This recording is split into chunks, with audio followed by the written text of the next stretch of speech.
Welcome to the debate. When C++11 gave us the auto keyword for type deduction, it really did more than just add a feature. It kind of created this split, this fundamental divergence in the C++ community. We're now looking at this choice, right? Do we go all in on almost always auto, the AAO approach, or do we stick to our guns with, well, traditional explicit typing? It's a major schism, yeah.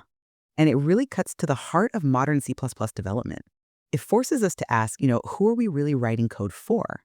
Is it primarily for the compiler, letting it use that precise type info to nail down safety and performance?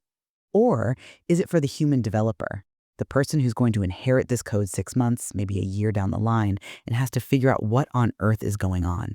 Exactly. And that's the tension we're digging into today. The core question really is, which of these philosophies, AAA or explicit typing, actually serves the long-term goals of software engineering best?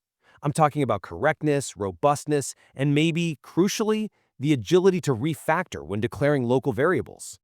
My position is that AAA, by leaning on the compiler, ultimately gives us code that's more correct and way more resilient to future changes.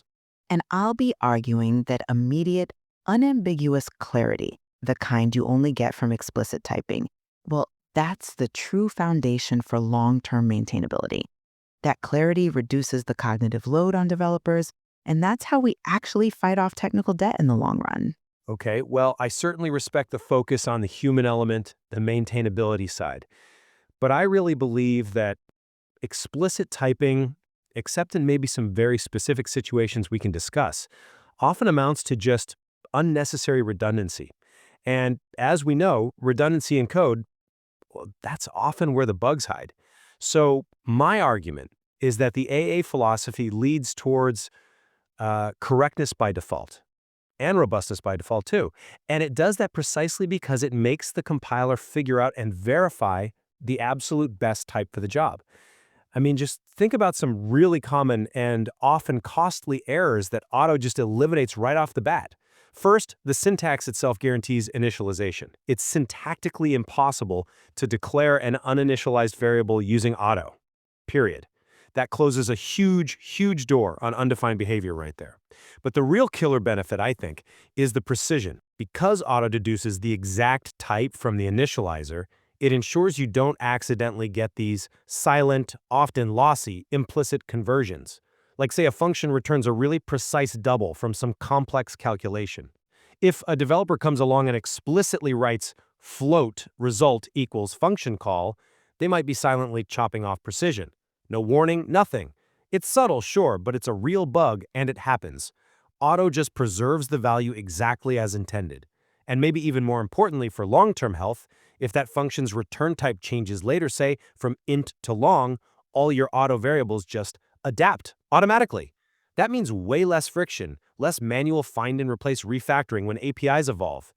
That kind of agility, that's pure gold in a big codebase. I'm sorry, but I can't quite accept that the primary goal when we write code is just to make the compiler happy. Code needs to serve as a high fidelity documentation right there where you need it in situ documentation. When a developer, especially someone new to the team, sees a line like auto client equals factory.create client config, what have they actually learned immediately? Almost nothing about the semantics of client. They have to stop what they're doing, navigate away, dig into the create client definition, and then infer the meaning. This just massively increases the cognitive load. It turns the code base into this kind of sea of autos where you're constantly dependent on context that you just don't have right in front of you. Whereas, premium client equals, that's unambiguous. It tells you the intent, the constraints, the meaning right there. And beyond that, the mechanics of auto hide this really serious liability you haven't touched on yet, type decay. Because by default, plain auto just strips away crucial qualifiers. It gets rid of const, volatile, even reference qualifiers, the ampersand. So if I'm working with references, maybe passing things around efficiently, and I just carelessly use auto, I might silently create a mutable, possibly very expensive copy when all I wanted was to hold on to a reference. The explicit type, writing it out, forces me to confront that. It's a sanity check. It makes me declare exactly what I intend and check that what the function is giving back matches my expectation. Yeah, let's actually focus on that type decay pitfall for a moment, because I think it represents the biggest hidden cost in this whole AAA philosophy. The fact that just auto, plain auto, drops reference and const qualifiers by default. Well, it's deeply counterintuitive. And frankly, it feels dangerous. It means I, or the reviewer, have to mentally double-check every single auto declaration. Am I accidentally making a huge copy of this vector? Did I just lose const correctness here without realizing it? This obscurity, it's a direct hit to maintainability in the long run. These silent copies, they often aren't even logical errors you'd catch easily. They're performance time bombs, just waiting to go off when the system is under heavy load in production. Okay, I definitely see why you feel that way. And yes, type decay is certainly the mechanism that trips most people up when they first start really using auto. But I'd argue the problem isn't fundamentally with auto itself, but maybe with not using the full set of tools and idioms the language gives us alongside it. I mean, if you actually need a reference, C++ makes you be explicit about it, right? You write auto and. If you need a const reference, which, let's be honest, is probably the most common and efficient idiom for just reading complex data, you write const auto and. By making you add that extra sigil, that and or const and, the compiler makes your intent undeniable. You're explicitly saying, yes, I am referencing this specific object, and I promise not to modify it if you use const. You could argue that's actually more communicative than relying on an implicit reference return type that might be buried layers deep in some function signature nobody's looked at recently. And look, if we're talking about necessary complexity, we absolutely cannot ignore the places where auto isn't just convenient, it's practically required for good modern C++ engineering. I'm thinking specifically about lambda expressions. Every lambda creates a unique, unutterable closure type. You literally cannot write its name down explicitly in the code. So if you want to store a complex lambda without using auto, what are your options? Usually you end up falling back to stat.function, and right away, boom, you've introduced performance overhead. You've got dynamic memory allocation, type erasure, indirect function calls. It's just slower. In modern C++, especially where performance matters, using auto to store a lambda is really the only practical, performant, and correct way to do it. So, isn't the fact that we need auto for these hardest cases, lambdas, complex iterators, isn't that evidence that maybe we should trust it more for the simpler cases where the main benefit is just, well, less typing? That's a very fair point. For those specific corner cases, lambdas and iterators absolutely benefit. Places where the types are genuinely unwieldy or, like you said, literally impossible to name. Auto is indispensable there, I grant you that. But that doesn't automatically justify using it for every single local variable declaration just because we can. My concern is the temptation to just apply auto everywhere, like dogma, even when the result is this subtle type ambiguity or a hidden performance cost just waiting to bite us. Which brings me back to where I think auto is often actively harmful, those fundamental numeric primitives. This is where the ambiguity shifts from being maybe a minor inconvenience to a real source of potentially serious bugs. If I just write auto count equals 0, okay, the compiler deduces int, fine. But what if I'm actually using count to iterate over a standard library container? My intent was almost certainly size t or some unsigned type. Now, if I start comparing that deduced int to the container's size of, I've immediately opened the door to subtle signed-unsigned comparison bugs, or maybe integer overflows if that count gets really large unexpectedly. Writing it explicitly, size t count equals 0, it's just crystal clear. It eliminates the ambiguity instantly, it documents the intended context, and it helps prevent those runtime surprises. We should never trade clarity for brevity when we're talking about numeric safety. Okay, yes, I agree completely. The initialization of raw numerical literals, particularly where assignedness or the precise width is critical, like matching container sizes, interfacing with hardware registers, things like that. That is absolutely a domain where explicit types should probably be mandated. It's a clear, necessary exception to any almost always auto guideline, and it perfectly highlights why we need, a nuanced coding standard, not a blind rule. However, let's pivot back to where auto really does improve clarity by cutting down on the visual clutter, the syntactic noise, as it's sometimes called. Think about factory functions, right? The type is usually right there on the right-hand side anyway. If I see auto-ptr equals std.makeUniqueMyType, my brain immediately parses that as, okay, I have a unique pointer to my type. Having to repeat std.uniquePointerMyType again on the left, it just adds visual drag. It doesn't really add information in that context. In those kinds of scenarios, auto genuinely helps. It abstracts away the complex boilerplate and lets the reader focus their attention on the variable's name, hopefully a good descriptive name, and the logic that's actually producing the value. I'd argue that improves readability far more than manually spelling out a type the compiler already figured out perfectly well. I can appreciate the point about reducing noise in some cases, like the make unique example. But my core practical objection really comes down to the day-to-day development workflow itself.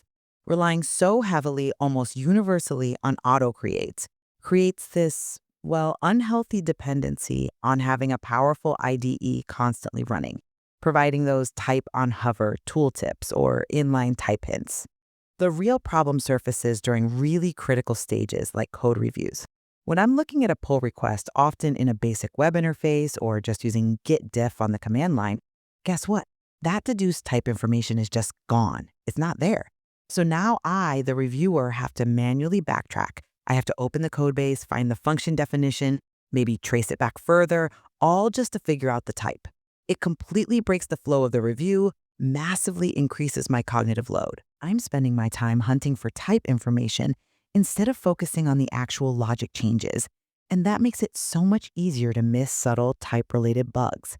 We're basically outsourcing essential documentation to tools that might not be available right when we need them the most during verification. That's a strong argument about the review friction. Definitely a practical pain point. But I guess I'd challenge the underlying premise there. Should we really be designing our primary code style based on the limitations of, say, command line diff tools or the most basic web UIs? I mean, the viability of doing modern, safe, robust C++ development today almost requires using powerful tooling. Shouldn't we optimize for engineering efficiency in the environment where code is actually written, debugged, and understood most of the time, the IDE? To deliberately sacrifice potential correctness benefits and that refactoring agility just to make things slightly easier in a less capable review tool, well, that feels a bit like engineering backwards, doesn't it? And furthermore, isn't it often the case that if a reviewer is struggling to understand what an auto variable represents, the root cause isn't really auto itself, but maybe less than ideal API design or, crucially, poor naming conventions? If the variable name is clear something like auto active orders equals order service.fetch active orders, does the reviewer really need to know immediately if it's a standard.vector order or a standard.list order? Often the exact underlying container type is just an implementation detail at that level. The focus should be on the behavior, right? The conceptual contract that variable fulfills, not its specific concrete type. That argument holds water maybe 90% of the time. Yeah. Good naming helps immensely. But that remaining 10%, those are the landmines. And I'm thinking specifically about things like proxy objects. Even with perfect naming, auto can completely obscure library-specific quirks that lead to just bizarre, incredibly hard to debug behavior. I mean, take the classic example, std.vectorbool, everyone's favorite punching bag. If I access an element just using auto is active equals user flags I, what type does auto deduce? It's not bool. It's that weird temporary proxy object, std.vectorbool reference. And that proxy object, it has a very limited lifespan. If you don't use it immediately, you can easily end up with a dangling reference. You've just set yourself up for a potential intermittent crash that will be an absolute nightmare to track down later. Whereas an explicit type declaration, bool is active equals user flags I, that acts as an absolutely essential safety net here. It forces the intended conversion from that tricky proxy object into a plain, predictable bool value right away. This is a perfect example where declaring the type explicitly defends you against surprising, unexpected behavior, regardless of how good your IDE is or how clever your variable name might be. Okay, I have to concede that the proxy object example, particularly vector bool, is probably the strongest argument against using auto universally without thinking. It definitely highlights a known limitation, maybe even a flaw in library design where the type system was deliberately obscured for things like space efficiency. But, even in that specific tricky case, you could still argue that auto can be used correctly if you're careful, maybe by forcing the type conversion explicitly on the right-hand side, for instance. Ultimately, though, I still believe the AAA style represents a valuable shift. It moves the primary burden of ensuring type correctness from the individual programmer who makes mistakes onto the compiler, which is far more rigorous. This generally leads to code that is more correct, often more performant, especially as we discussed with things like Lambdas and maybe expression templates, and importantly, dramatically more adaptable to future API changes and refactoring. It encourages us, I think, to shift towards thinking more generically, focusing on the capabilities of variable needs, rather than getting bogged down in the specific concrete implementation it happens to hold right now. And while I absolutely agree that auto is indispensable, truly essential, in certain contexts, complex iterators, lambdas, those verbose factory function returns you mentioned, it's a widespread, kind of indiscriminate use everywhere else. Well, it risks sacrificing that fundamental principle that code must also function as clear human communication. For the long-term health and viability of a project, especially around those tricky numeric types and at high friction points like code reviews, I maintain that explicit typing is often essential. It helps manage the cognitive load and crucially protects us against those subtle, hard-to-spot errors introduced by ambiguity and type decay. So it seems we've arrived, perhaps not surprisingly, at the conclusion that a careful look at the source material often suggests simply picking one extreme, always auto or never auto, and sticking to it dogmatically is probably, well, suboptimal for professional software development. Exactly. It seems the most effective path forward has to be a more nuanced one, a context-aware, hybrid approach. This would likely be defined by a really carefully considered and consistently enforced coding standard, one that strategically leverages both type deduction and explicit declaration, using each for its specific strengths, aiming to minimize that developer's cognitive burden while simultaneously maximizing the safety nets the compiler can provide.